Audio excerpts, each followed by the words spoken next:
गजपति जिला पारलाखेमुंडी रे थिबा सेंचुरियन विश्वविद्यालय operational research association of India Bhubaneswar अध्यायर मिलित सहयोग रे विकसित भारत इनोवेटिव व्यापार कृषि प्रजुक्ति और संपद परिचालना नामक अंतर्जातीय सम्मेलन उद्घाटन हो जाइछि।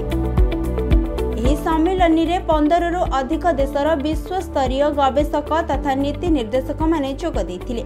सम्मेलन आलोचनार चक्र थिला भारतर 2047 रे विकसित भारत दृष्टिकोण सहित न्यूनतम प्रवृत्ति सुस्थ प्रतिष्ठा और समांतर विकास को आगक बढ़िबार उद्देश्य रे परिचालित हेउछि।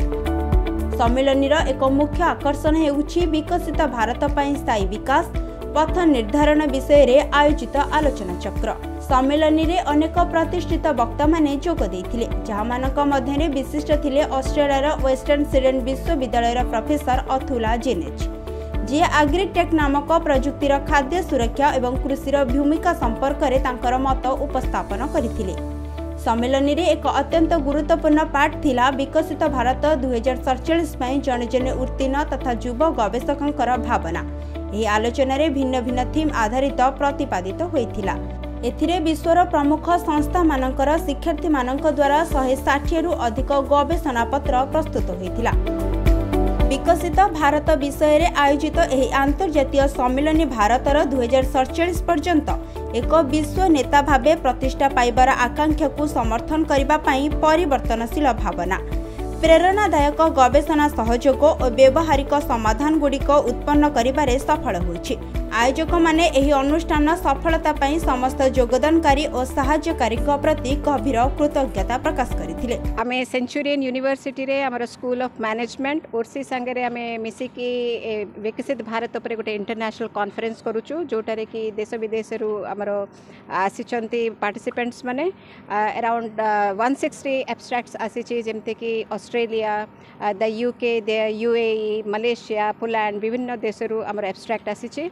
आउ हमर मुख्य उद्देश्य होछि to drive sustainable change, sustainable development, inclusive economic growth in the country.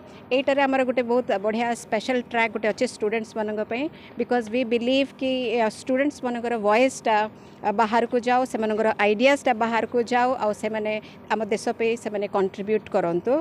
ए जो अंतर्जातिक सम्मेलन होउछि सेथरे ए सेंचुरियन विश्वविद्यालय मुख्य भूमिका अच्छी, ता सहित जो आमर ORSI operational research society of India तार मु संपादक अच्छी। आमर मिलित आनुकूल्य रे ए जो सम्मेलन होइछि ता अत्यंत सफल होइछि। आपण माने देखिचंती आउ आपण माने देखिले किमिति विभिन्न देशरू अति बड़ बड़ विशेषज्ञ माने तांकर मत व्यक्त कले। आउ आपण माने देखिले किमिति आग्रह उत्कंठार सह विभिन्न गवेषक माने शुणुथिले। मु गभीर आशावादी जे ये जो सम्मेलन रे आमर 15टा देशरू 160टा अति उच्च कोटीर संदर्भ आम पाइचु। ता पाठ कराब 2 दिन भितर एवं तार सारमर्म आम लगेबा। आम भारत विकसित हम 2047 मसीह जो प्रधानमंत्री स्वप्न अच्छी से दिगरे आमर ये जो आपण मान सहर पारलाखेमुंडी यहाँ अति पुण्यभूमि। यही जगार आम जो आलोचना करुचु तार जहाँ भी निष्कर्ष जार भी सारमर्म ताहा निश्चय सहायक। अच्छा, यहाँ एक्चुअली आमर सेंचुरियन यूनिवर्सिटी यहाँ 2 दिन कॉन्फ्रेंस होची, इंटरनेशनल कॉन्फ्रेंस विकसित भारत उपर। आईटा आपण मैंने सब जानी आमर प्राइम मिनिस्टर यही गवर्नमेंट एक्चुअली अनाउंस करछंती जे केमती बाय 100 वर्ष आमर स्वाधीनता पूरण होला बेले आम गोटे डेवलपमेंट नेशन हवा, से उद्देश्य रे से जहाँ प्रयास चलती सरकार ये से कहते केमती आमर जिते एजुकेशनल इंस्टीट्यूशन अच्छे केते अन्य सब ऑर्गेनाइजेशन अच्छे केमती जुड़ित होकर आउटकमटा गोलटा केमती आम पहुँचवा, से उद्देश्य रे एटा करा होची। गजपति हेमंत प्रधान का रिपोर्ट, खबर ओडिशा।